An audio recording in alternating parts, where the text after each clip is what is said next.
ഇന്നലെ രാത്രിയിൽ അനുമോളെ ബെഡിലിട്ട് റാഗ് ചെയ്തിരിക്കുകയാണ് ആദിലയും ജിഷിനും നൂറയുമെല്ലാം.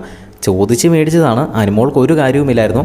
ആദിലയുടെ വായി കൈയിട്ട് കിള്ളി ചോദിച്ച് മേടിച്ചതാണ് ഈ ഒരു പണി. ആദില കിടന്നുറങ്ങുന്ന സമയത്ത് ആദിലയുടെ മേത്ത് എന്തോ ഒരു സ്പ്രേ എന്തോ ഒരു ക്രീമാണോ എന്താണെന്ന് അറിയത്തില്ല, എന്തോ ഒരു സാധനം ആദിലയുടെ മേത്ത് ഇങ്ങനെ സ്പ്രേ ചെയ്യുന്നുണ്ട്. അപ്പോൾ അതിൻ്റെ അകത്ത് കാറ്റ് മാത്രം എന്തോ ചെന്നുള്ളൂ.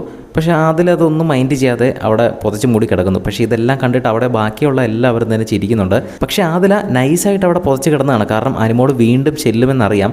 അങ്ങനെ അനുമോൾ വീണ്ടും വേറൊരു ക്രീമായിട്ട് ആദിലയുടെ മേത്ത് ഇങ്ങനെ സ്പ്രേ ചെയ്യാൻ ചെന്ന സമയത്ത് ആദില പെട്ടെന്ന് എഴുന്നേറ്റിട്ട് അനുമോളെ കൂടെ പിടിച്ച് കട്ടിലേക്കും കിടത്തുന്നു. അനുമോളെ അങ്ങ് ലോക്കാക്കിയും കിടത്തുന്നു. ആ സമയത്ത് ജിഷിനും നൂറയും വന്നിട്ട് അനുമോളുടെ ദേഹത്ത് മൊത്തം ക്രീം ഇങ്ങനെ സ്പ്രേ ചെയ്ത് തേക്കുന്നുണ്ട്.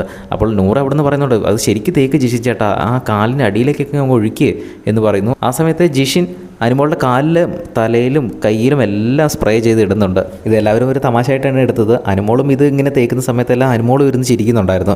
അനുമോൾക്ക് ഒരാവശ്യമില്ലായിരുന്നു, വെറുതെ അങ്ങോട്ട് പോയി ചൊറിയാൻ പോയതാണ്. അതിൻ്റെ 10 ഇരട്ടി മേടിച്ച് കൂട്ടിയിട്ടുണ്ടെന്ന്. ഏതായാലും ഇന്ന് ബിഗ് ബോസിലേക്ക് ചില മുഖം മൂടി വെച്ച 3-4 പേര് കയറുന്നുണ്ട് എന്നാണ് നമ്മൾ പ്രൊമോയ്ക്കകത്ത് നിന്ന് കണ്ടത്.